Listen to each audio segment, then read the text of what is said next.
On the morning haze of North Africa, where dust drifted like a veil over the broken ridgelines near Kasserine Pass, 5 Sherman tanks moved with a clarity that defied the battlefield itself. Their crews could not see one another. The terrain splintered their sightlines. The smoke of artillery blurred every horizon. Yet, the American formation advanced, as if bound by an invisible thread, turning, accelerating, and converging with a precision no German commander believed possible without flags, flares, or shouted commands. For the soldiers watching from panzer turrets, the moment felt unsettling, almost unreal. How could these American tanks maneuver with such unity when doctrine said they should have been blind? Where did this instinctive coordination come from? The answer did not lie in armor thickness, firepower, or any visible advantage. It lived in the quiet hum of unseen waves, radiating from within every Sherman, binding their crews into something larger than any individual machine. And so the question hangs over that dusty morning. In a war defined by steel and fire, could the most decisive weapon be something the enemy could not see at all? Long before those Shermans rolled through the dust of North Africa, the foundations of their advantage were quietly being built in workshops thousands of miles away. In 1941, as German armored divisions surged across the Soviet frontier with the confidence of seasoned veterans, American engineers were wrestling with a different question. What if victory in armored warfare would belong not to the tank with the thickest armor, but to the army that could speak the clearest? The United States had entered a period of rapid military transformation. Its armored forces were still young, its doctrine still forming, but its industrial and scientific potential was vast. Within the Signal Corps and inside the Galvin Manufacturing Laboratories, soon to be known as Motorola, a group of engineers began shaping what would become one of the most important shifts in the history of mechanized war. Daniel E. Noble championed the leap toward frequency modulation, a technology that promised clarity in the chaos of battle. Henryk Magnuski solved the brutal engineering challenge of installing sensitive electronics inside a metal machine that shook like an earthquake and roared like a factory. Their creation, the SCR-508, was not merely a radio. It was a new way of thinking about warfare. At 181 pounds, the system added no firepower, no armor, no speed. Yet it turned an ordinary medium tank into a connected instrument of coordinated action. 10 preset channels, crystal-controlled stability, and a transmitter powerful enough to cut through engine noise and desert heat. All of it woven into a battlefield where the German Panzer Force still relied on amplitude-modulated sets designed before the world understood what modern armored warfare would require. Germany had pioneered the idea of radio-enabled armored tactics in the 1,930 seconds, but by the early years of the war, its production simply could not keep pace with its expanding front lines. Many Panzer IVs carried only receivers. Even fewer mounted the full Fugue 5 transceiver. Command tanks marked by extra antenna became obvious targets. Once destroyed, entire platoons fell silent. Orders could be heard, but not answered. Threats could be seen, but not reported. Across the desert, across the mountains, across the fields of Europe, German armor often fought as isolated machines rather than a unified force. This imbalance shaped the earliest American battles of the war.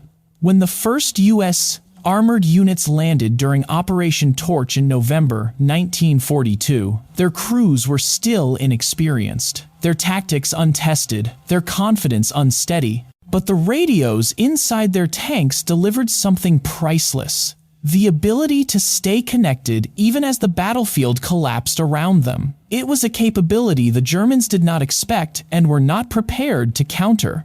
The stage was set. The Americans were not yet skilled, nor were their tanks superior. But they carried a weapon no one could see, one that would redefine every engagement that followed. The true test of America's new communication advantage emerged not in laboratories or training grounds, but in the chaos of Tunisia. At Kasserine Pass in February 1943, U.S. armored forces still green, still learning the brutal arithmetic of war, found themselves scattered across 50 miles of broken terrain. Units that had never fought together, crews that did not know each other's names, suddenly depended on the same fragile lifeline. The clear, unwavering voice carried through SCR 508 radios. Even in retreat, the radios held their ground. Tank commanders relayed enemy movements, requested artillery fire, and warned isolated platoons of German thrusts. What should have been a complete collapse instead became a lesson brutal, costly, but invaluable in the power of staying connected. German intercept teams listened in disbelief. How could American units maintain coordination at ranges where German Fugue 5 sets produced only static? The pattern grew sharper in Italy. The steep ridgelines and winding valleys of the Apennines should have favored German doctrine. Visual communication was impossible. Signals disappeared behind stone and forest, and even experienced radio operators struggled with reflections that distorted amplitude-modulated transmissions. Yet the American FM sets thrived in these conditions. Sherman platoons, separated by mountains, maneuvered as if on level ground, calling out enemy gun positions and synchronizing movement through terrain that reduced German radios to silence. What should have been an equalizer became an amplifier of American strength. Then came Normandy. On the 6th of June, 1944, as Shermans rolled off landing craft into the churned waters off Omaha Beach, their radios linked them instantly to naval fire support and to command ships far offshore. No German armored formation possessed anything comparable. But in the hedgerows of Normandy, a new problem emerged. American infantry, equipped with SCR 300 radios on different frequency bands, could not warn Sherman crews of Panzerfaust ambushes hidden behind living walls of earth and vegetation. For a moment, the advantage fractured. The solution arrived from the front lines themselves. Crews welded ammunition boxes to their tanks and mounted EE-8 field telephones inside them, wired directly to the intercom.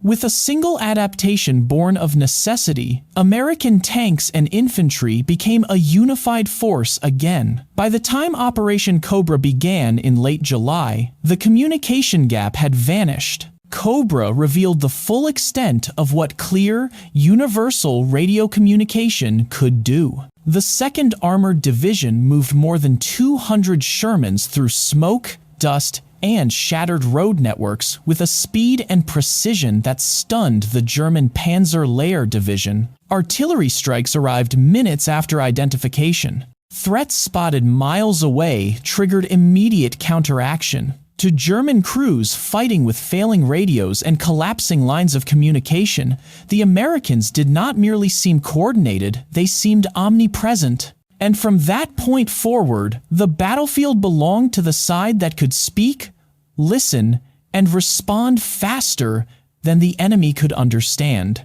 By late 1944, the true weight of America's communication advantage began shaping not just individual clashes, but the fate of entire campaigns. Nowhere was this clearer than in the fields around Aricourt, where the U.S. 4th Armored Division confronted multiple German panzer brigades equipped with the formidable Panther tanks superior in armor, optics, and firepower. On paper, the matchup bordered on hopeless. In battle, it became something else entirely. Every Sherman in the 4th Armored Division, no matter how outgunned, could report enemy movement the moment it appeared. Tank destroyer units received targeting information from Shermans positioned miles away, enabling them to strike first. Artillery observers, riding in command tanks wired to the same radio net, called down barrages within minutes.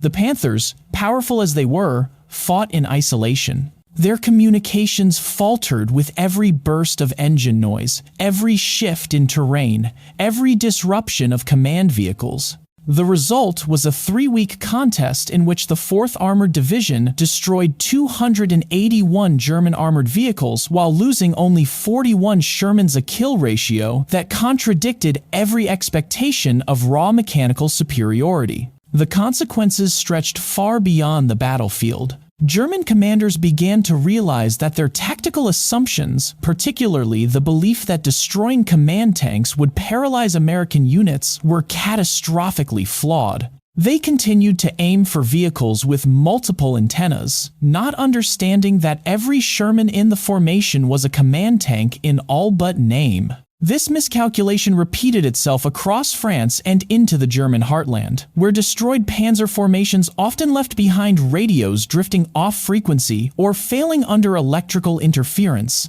Then came the shock at Remagen in March 1945. When the Ludendorff Bridge was found intact, a single radio report from the 9th Armored Division rippled outward in minutes. Entire divisions shifted, artillery repositioned, logistics rerouted. Within an hour, American forces were moving to exploit an opportunity that should have vanished before they could reach it. German units, reliant on damaged telephone lines and AM sets crippled by interference, responded with delays measured not in minutes, but in hours. Their counterattacks arrived piecemeal, uncoordinated, and were destroyed one by one. The final collapse unfolded in the Ruhr pocket. As American armored columns executed a double envelopment coordinated entirely through radio networks, more than 300,000 German troops found themselves trapped. Inside the pocket, German communications disintegrated. Field Marshal Walter Model's final messages, fragmented, desperate, spoke of units cut off from headquarters, regiments unable to communicate with each other, commanders fighting blind. The human dimension of this disparity was profound. American tank crews entered battle knowing they were never truly alone. Even in smoke, even in darkness, a voice from another Sherman could reach them. German crews, on the other hand, often fought their battles as isolated Duels Panthers and Panzer IVs reduced to individual survivors in a war defined by coordination. In those final months of the war, the lesson became unmistakable.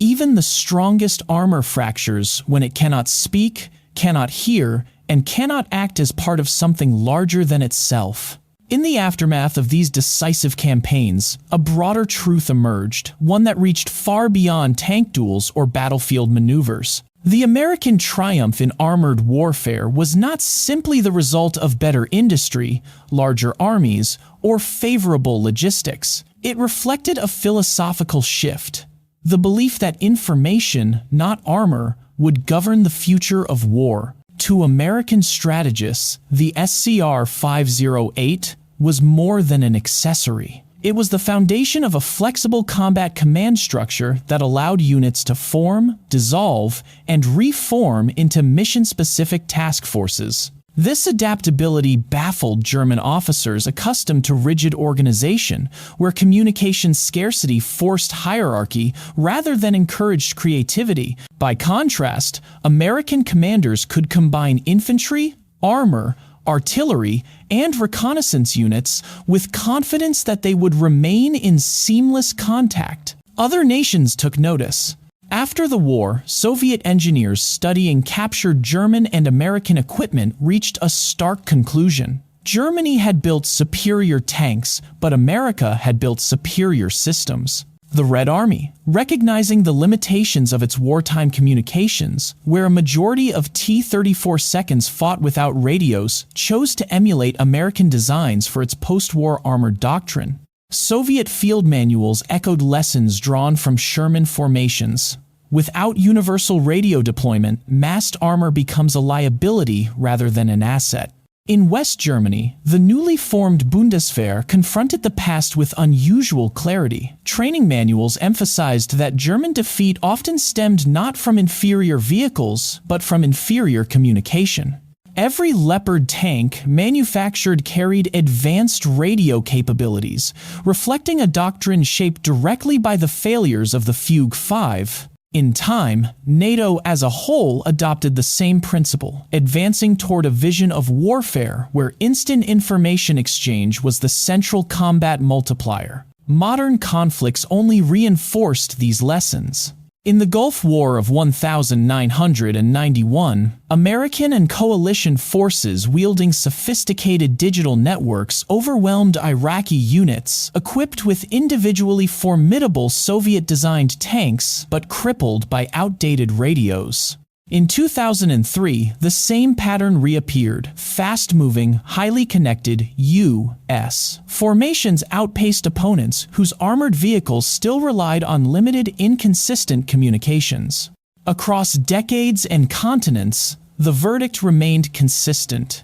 The victories achieved by Sherman crews in 1943 and 1944 were not accidents of history. They were the first clear demonstration that network-centric warfare triumphs over platform-centric warfare. A tank's gun might decide a duel, but its ability to communicate decides a campaign. In the final months of World War II, as the smoke settled over ruined cities and armored columns rolled to a halt along the Rhine and the Elbe, something deeper than victory or defeat came into focus. The war had revealed a truth long hidden beneath the clash of steel and fire, that on a modern battlefield, the most decisive advantage is not always visible. It does not roar like an engine or strike like a shell. Sometimes, it moves quietly, carried on a wavelength, traveling from one crew to another, binding individual soldiers into a force greater than themselves. For the Sherman crews, the SCR 508 was more than a piece of equipment bolted inside the hull. It was the reason they never felt abandoned in the fog of war. A tank immobilized by mud was not lost. A platoon cut off by smoke was not silent. A commander thrown into chaos could still hear the steady voice of another crew miles away. That connection created a kind of battlefield resilience the Germans could not match, no matter how thick their armor or how powerful their guns. For the German crews, the contrast was painful. Many fought with unmatched skill and bravery, yet they entered each engagement knowing that if their commander fell or their radio faltered, they would face the enemy alone. Isolation defined their war as much as any tactical decision. In memoirs written long after the fighting ended, German tank veterans recalled not just the shock of American coordination, but the loneliness that shaped their final battles. The legacy of these encounters reaches far beyond the 1,940 seconds. Modern armored warfare, from the deserts of Kuwait to the streets of Baghdad, still reflects the lesson first proven by the Sherman, that information dominance outweighs platform superiority. Today's networked battlefields trace their lineage directly to those early FM radios humming inside steel hulls crossing North Africa. And so the question lingers for us, decades later. If the invisible advantage of communication could reshape an entire war, what does that mean for the conflicts of our own time? For those who study history, for veterans who carried these lessons forward, and for anyone who believes that understanding the past helps safeguard the future, the story of the Sherman's radio is more than a technical footnote. It is a reminder that wars are not only won by strength, but by connection, by the ability to act together when everything else threatens to tear units apart. If this story speaks to you, share your thoughts. What do you believe is the greatest lesson modern warfare inherited from the battlefields of World War II?